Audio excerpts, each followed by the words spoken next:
Halo, saya Dr. Amalia. Pernah berpikir nggak sih, kok menstruasiku nggak seperti biasanya?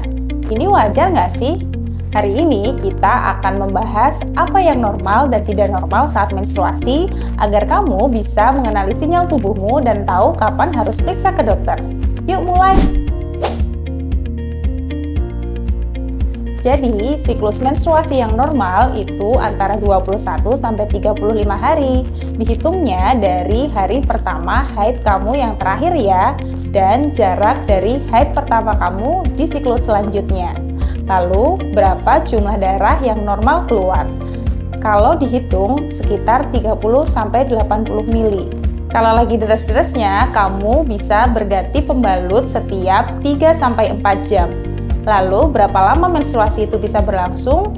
Rata-rata sekitar 2-7 hari ya normalnya. Jadi, kalau siklus menstruasi kamu berubah-ubah setiap bulannya, bisa saja itu tanda dari suatu kelainan atau gangguan dari hormon. Segera periksa ya.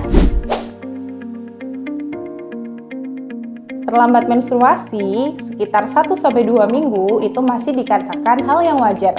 Terlebih lagi bila kamu mengalami stres, kenaikan atau penurunan berat badan yang drastis, kamu baru saja mengalami menstruasi, dan juga kamu baru saja memakai atau melepas KB. Itu bisa mengganggu siklus menstruasi kamu. Tetapi kalau gangguan menstruasinya lebih dari 3 bulan berturut-turut, kamu harus waspada ya. Bisa jadi itu merupakan tanda dari suatu penyakit lain, misalnya PCOS. Nyeri ringan di hari pertama atau kedua itu dikatakan masih wajar. Tetapi kalau nyerinya sampai bikin kamu nggak bisa kemana-mana atau bed rest, harus minum obat nyeri terus-menerus, dan nyeri menjalar dari punggung ke pinggang sampai paha dan bikin kamu mual, itu bisa jadi tanda dismenorrhea berat atau gejala dari endometriosis atau adanya kista di sistem reproduksi kamu. Bila gumpalannya kecil-kecil, seukuran koin yang kecil, dan terjadi di hari pertama atau kedua menstruasi, itu masih wajar. Tetapi kamu perlu hati-hati bila ukuran gumpalannya lebih dari 2,5 cm dan terjadi terus-menerus, serta membuat kamu ganti pembalut setiap 1-2 jam. Kamu harus waspada terjadi perdarahan berlebih saat menstruasi. Segera periksa ya. Pada keadaan-keadaan tertentu, jumlah darah haid memang bisa lebih sedikit dari biasanya.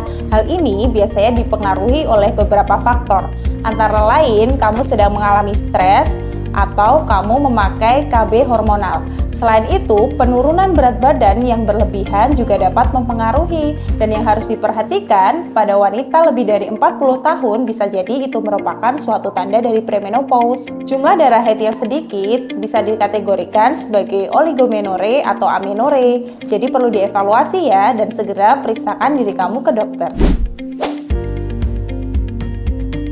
Bila siklus menstruasi kamu kurang dari 21 hari, itu berarti terlalu sering ya. Hati-hati ya, itu bisa saja gejala dari polip rahim, adanya miom, atau terjadinya perubahan hormon. Segera periksa untuk memastikan penyebab dari ketidaknormalan siklus kamu. Dan bila terjadi secara terus-menerus, bisa membuat kamu kekurangan darah atau anemia. Jadi jangan tunda periksa ke dokter ya. Agar lebih banyak yang paham terkait siklus menstruasi, ayo bagikan video ini ke adik, kakak, ibu, atau temanmu. Edukasi sederhana bisa membuat perubahan yang besar.